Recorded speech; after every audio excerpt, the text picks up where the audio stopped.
1절부터 3절까지를 먼저 읽도록 합니다. 함께 읽겠습니다. 모세가 그의 장인 미디안 제사장 이드로의 양떼를 치더니 그 떼를 광야 서쪽으로 인도하여 하나님의 산 호렙에 이르매 여호와의 사자가 떨기나무 가운데로부터 나오는 불꽃 안에서 그에게 나타나시니라. 그가 보니 떨기나무에 불이 붙었으나 그 떨기나무가 사라지지 아니하는지라. 이에 모세가 이르되 내가 돌이켜 가서 이 큰 광경을 보리라. 떨기나무가 어찌하여 타지 아니하는고 하니 그때에 아멘. 이 3장은 모세가 소명을 받게 되는 것에 대한 내용으로 구성되어 있습니다. 모세가 호렙산에 이르렀을 때에 떨기나무에 불이 붙었는데 타지 아니했습니다. 그것을 이상 이야기해서 가까이 가려 할 때에 그 불꽃 가운데 계신 여호와의 사자를 보게 됩니다. 호렙산은 신의 산을 말합니다. 여호와의 사자는 하나님이 보내심을 받은 자를 얘기하는데 천사 또는 선지자도 여호와의 사자라는 소리를 듣습니다만은 이 본문에 있는 여호와의 사자는 성육신 하기 전에 그리스도이십니다. 왜냐하면 5절 말씀 보면은 그분이 그분 여호와의 사자를 하나님이라 부르고 있기 때문입니다. 떨기나무는 이 키 작은 가시 덩굴입니다. 그래서 애굽에서 노예로 비참하게 살아가는 히브리 민족을 상징한다면은 불꽃은 하나님의 공의의 심판을 상징합니다. 떨기나무의 불꽃 가운데 여호와의 사자가 나타나셨다는 것은 하나님께서 이스라엘 백성 가운데 계시면서 애굽을 심판하고 히브리 민족을 구원하시겠다는 하나님의 공의를 그렇게 표현한다고 볼 수 있습니다. 예수님이 십자가에 죽으셔야 했던 것도 하나님의 공의 때문이지요. 그렇기 때문에 예수님을 보내주신 그 이유도 바로 우리를 의롭게 살게 하려 하신 것이니까 신앙인은 의롭게 살려 해야 합니다. 의롭게 사는 것이 무엇입니까? 그게 바로 하나님을 사랑하고 이웃을 사랑하는 거지요. 그래서 우리들은 복음을 힘써서 전해야 하는 것입니다. 여호와의 사자는 모세야 모세야 하고 두 분 이름을 부르십니다. 예수님께서도 예루살렘을 향하여 예루살렘아 예루살렘아 이렇게 두 분 부르신 적이 있지요. 이는 중요성과 긴급성을 의미합니다. 근데 모세는 내가 여기 있나이다 그렇게 대답합니다. 이 말은 마치 임금이 걔 누구 있느냐 그러면은 여기 있나이다 그렇게 얘기하는 것처럼 대령해 있는 모습 이처럼 겸손하게 그 말을 듣고 내가 순종할 자세가 되어 있습니다 라는 그런 의미입니다. 4절부터 9절까지 우리 함께 읽도록 합니다. 여호와께서 그가 보려고 돌이켜 오는 것을 보신지라. 하나님이 떨기나무 가운데서 그를 불러 이르시되 모세야 모세야 하시매 그가 이르되 내가 여기 있나이다. 하나님이 이르시되 이리로 가까이 오지 말라. 내가 선 곳은 거룩한 땅이니 내 발에서 신을 벗으라. 또 이르시되 나는 네 조상의 하나님이니 아브라함의 하나님, 이삭의 하나님, 야곱의 하나님이니라. 모세가 하나님 배우기를 두려워하여 얼굴을 가리며 여호와께서 이르시되 내가 애굽에 있는 네 백성의 고통을 분명히 보고 그들의 감독자로 말미암아 부르짐을 듣고 그 근심을 알고 내가 내려가서 그들을 애굽인의 손에서 건져내고 그들을 그 땅에서 인도하여 아름답고 광대한 땅, 젖과 꿀이 흐르는 땅, 곧 가나안 족속, 헷 족속, 아모리 족속, 브리스 족속, 히위 족속, 여부수 족속의 지방에 데려가려 하노라. 이제 가라. 이스라엘 자손의 부르짐이 내게 달하고 애굽 사람이 그들을 괴롭히는 학대도 내가 보았으니 아멘. 모세가 하나님께 가까이 다가서려 하자 하나님은 네가 선 곳은 거룩한 땅이니 내 발에서 신을 벗으라고 하십니다. 하나님께 다가서는 것을 금하신 이유는 모세가 죄인이기 때문입니다.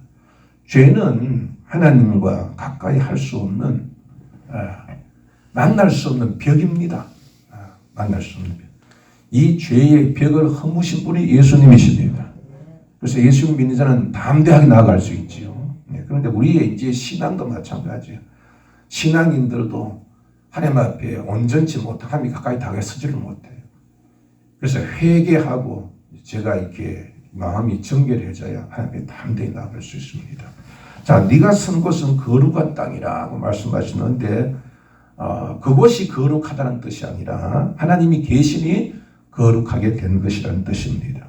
아무리 웅장한 건물이라 할지라도 하나님이 거하지 아니하면 그곳은 거룩하지 못합니다. 그러나 이 초라한 곳이라 할지라도 가시떨기처럼 아주 초라한 그러한 것이라 할지라도 그곳에 하나님의 거하시면 그것은 거룩한 곳이 됩니다.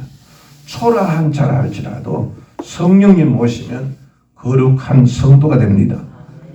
그래서 그 속에 생명이 있습니다. 그러나 성령이 거하지 아니하시는 자는 버려진 자지요. 죽은 자입니다. 실을 벗으라 하신 것은 하나님 앞에 비천한 존재인 인간은 하나님 앞에 경의를 표해야 한다는 것입니다. 그래서 우리 성도들은 언제나 하나님 앞에 겸손하게 그분을 찬양하고 영광을 돌려드립니다. 그리고 또한 신발을 벗으라 하신 것은 노예는 신을 신지 못해요. 이처럼 하나님께서 신발을 벗으라 하는 것은 이제부터 너는 나의 종이다. 그리고 하나님께서 이제 그를 종으로 쓰시겠다는 그러한 선언으로 봐도 무방할 것입니다. 자, 그리고 하나님은 나는 네 조상의 하나님이니 아브라함의 이삭의 하나님 야곱의 하나님이라 그렇게 부르셔요. 왜 이 말씀을 하셨을까요? 이는 하나님께서 그들의 조상 아브라함과 이삭과 야곱에게 약속하셨잖아요.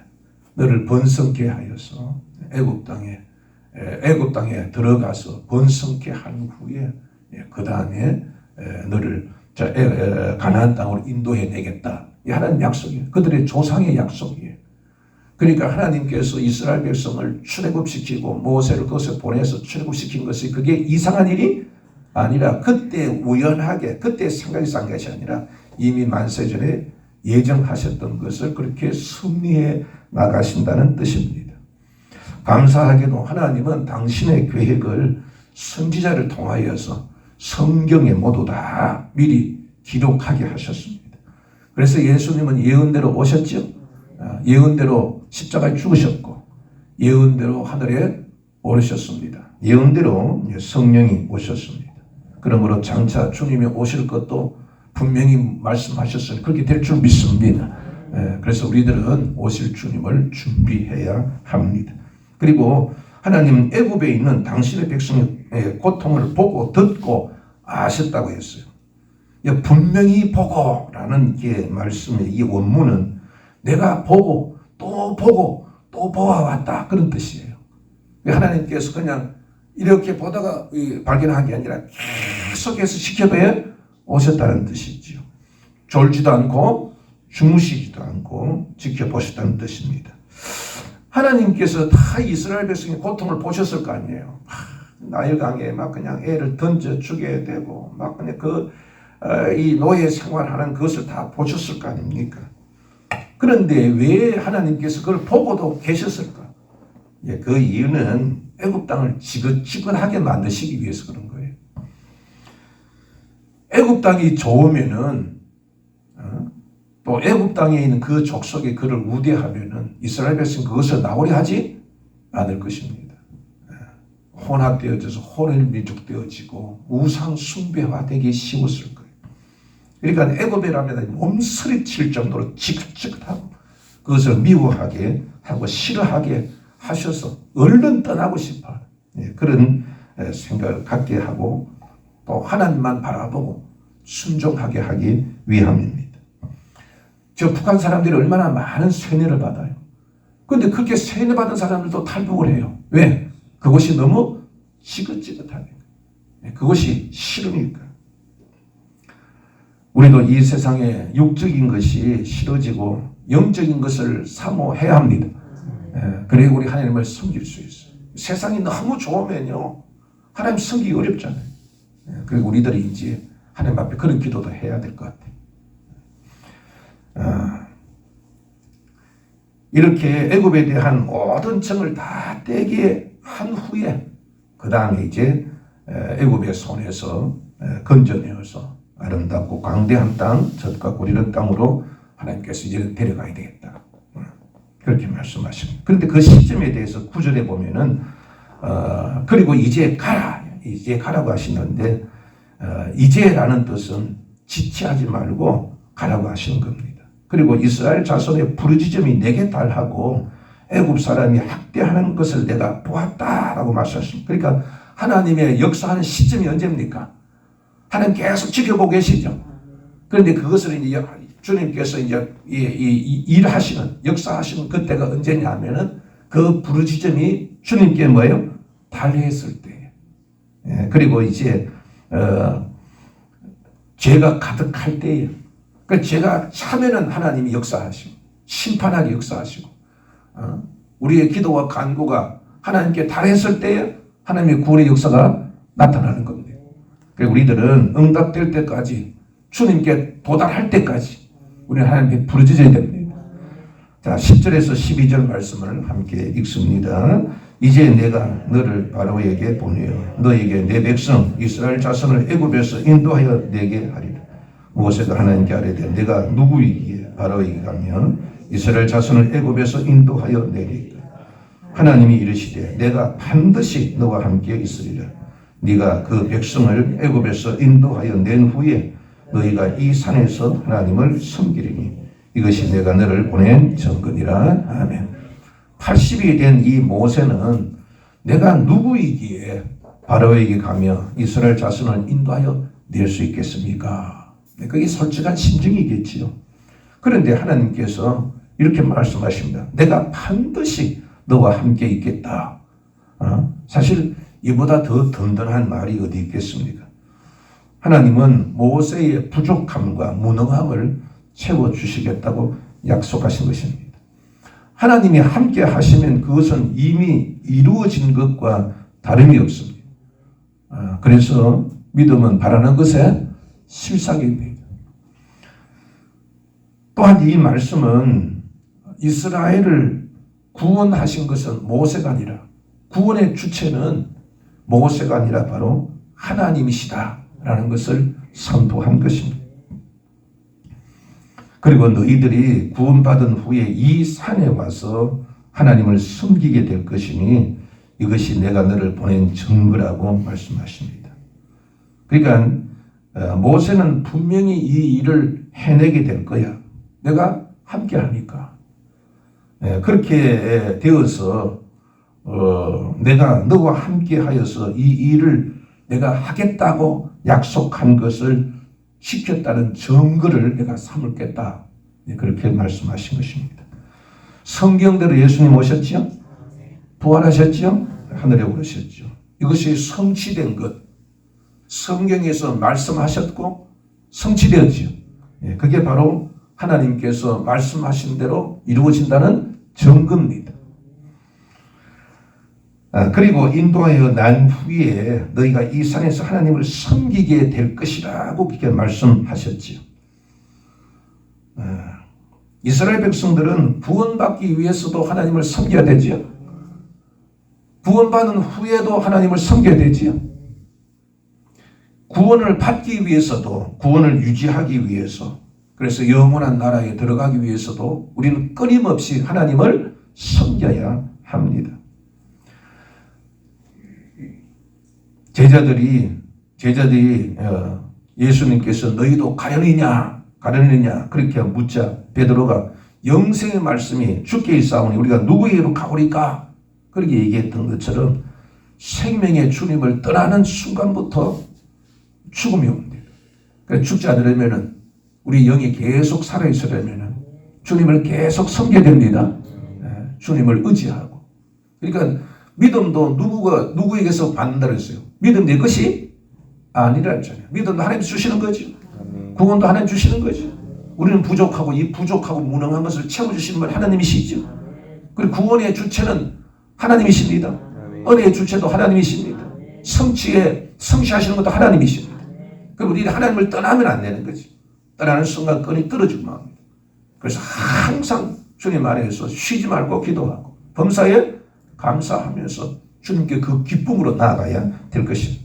여러분들, 하나님께서 모세를 40년 동안 그리고 이스라엘 백성을 수백 년 동안 고통 속에 두신 것은 자신의 연약함을 깨닫게 하기 위함입니다. 하나님은 누구를 사용하실까요? 뛰어난 자를 사용하실까요? 순종하는 자를 사용하실까요? 하나님은 뛰어난 자 필요 없어요. 왜냐하면 부족한 것을 하나님이 채워주면 되니까. 그러니까 누구를 사용하실까? 순종하는. 그래서 제사보다는 하나님이 뭘 원하시겠어요? 순종을 원하신다. 하나님께서 누구에게 복을 주실까? 설치고 지가 똑똑하고 지 능력으로 사는 자에게 복을 주실까? 순종하는 데 복을 주실까? 순종하는 데 복을 주실까?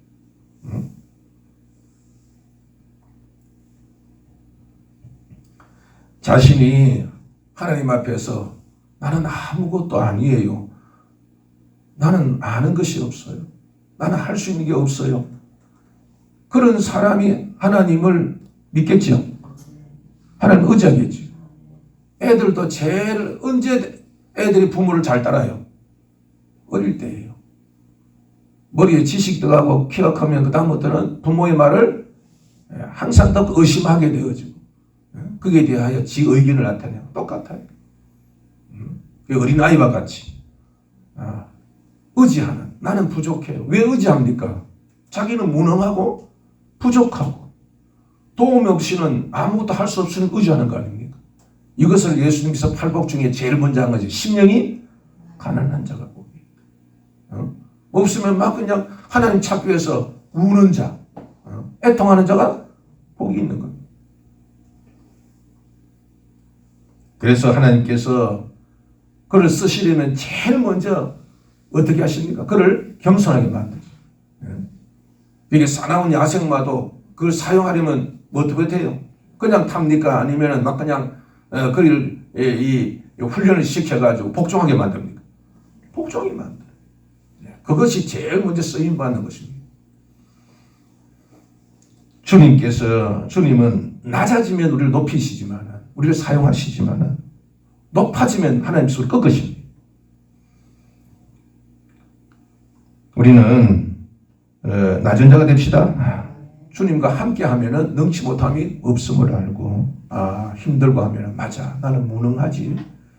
나는 연약하지. 하나님을 바라자. 하나님을 바라자. 그런 믿음을 가져야 될 것입니다. 주님을 믿고 섬기면은 구원받고 복을 받습니다.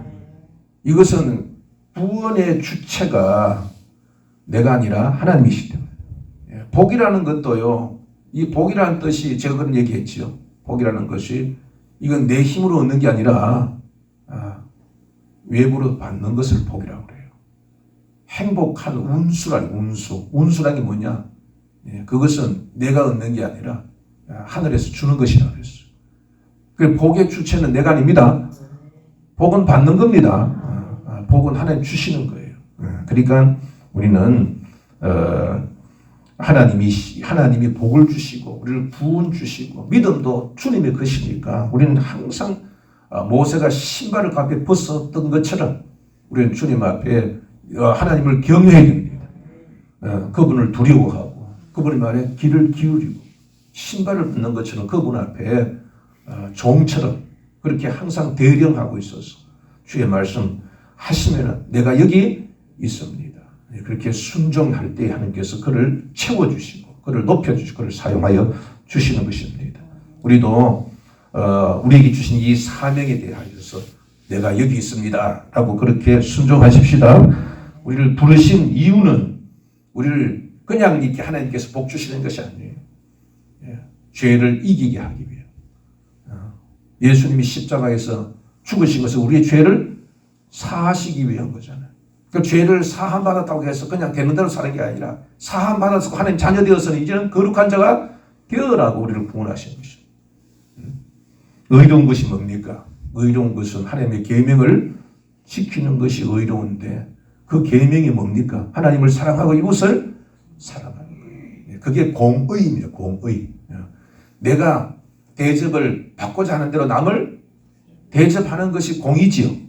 그게 성경이요. 그것이 계명의 있는 정신입니다. 그렇기 때문에 우리가 하나님께 은혜를 받았으니 그 은혜를 우리가 나누어 주는 것이 공의. 우리가 복음을 받았으니 복음을 전하는 것이 그것이 공의입니다. 의로우신 분은 예수님이시니까 우리 안에 예수님의 영이 계셔서 살을 먹고 피를 마셔서 우리 안에 예수님이 거하게 하셔서 예수의 영이 일하게 해야 합니다. 오늘도 내가 여기 있나이다 라고 주님께 고백하면서 우리에게 주신 사명을 주님과 함께 잘 감당하고 하나님께서 채워주시는 체험받는 복된 날이 되기를 주의 이름으로 축복합니다. 기도하십시오. 하나님 아버지, 겸손을 배우고 우리 자신을 부인하고 내가 여기 있나이라고 순종하게 하여 주옵소서. 그리고 주님 우리와 함께하여 주시옵소서. 그래서 우리에게 주시는 사명을 잘 감당케 하여 주옵소서. 주님의 살을 먹고 피를 마셔 우리 안에 주님의 영으로 충만하게 하여 주옵소서. 그래서 영이 살아나게 하옵소서. 부족함이 채워지게 하여 주옵소서. 무능한 우리를 유능하게 하여 주옵소서. 우리가 살아나게 하셔서 죽어가는 영혼까지도 살리게 하여 주옵소서. 오늘도 우리의 부르짖는 기도가 주님 앞에 상달되기를 원합니다. 우리 김정우 오양세, 선영수, 이경윤, 이정미 집사의 암을 소멸을 지켜 주옵시고 남기혁, 김홍려 집사와 문정수, 문봉자 권사와 윤나현, 권은영 자매를 주님 치료하시고 우리 박주 집사님의 화상도 주님 깨끗하게 치료하여 주시옵소서. 예당 보상과 건축과 이전에도 주님이 함께 하셔서 이 지역을 구원하는 방주가 되게 하여 주시옵소서. 오늘 우리의 가족을 지켜주시고 일터 사업장에 복을 주시며 안전하게 지켜주시고 형통하게 하여 주옵소서. 특히 다음 주 전도대에 함께 하셔서 복음의 능력을 우리 모두 체험하게 하여 주옵소서. 예수님 이름으로 축복하고 기도합니다. 아멘.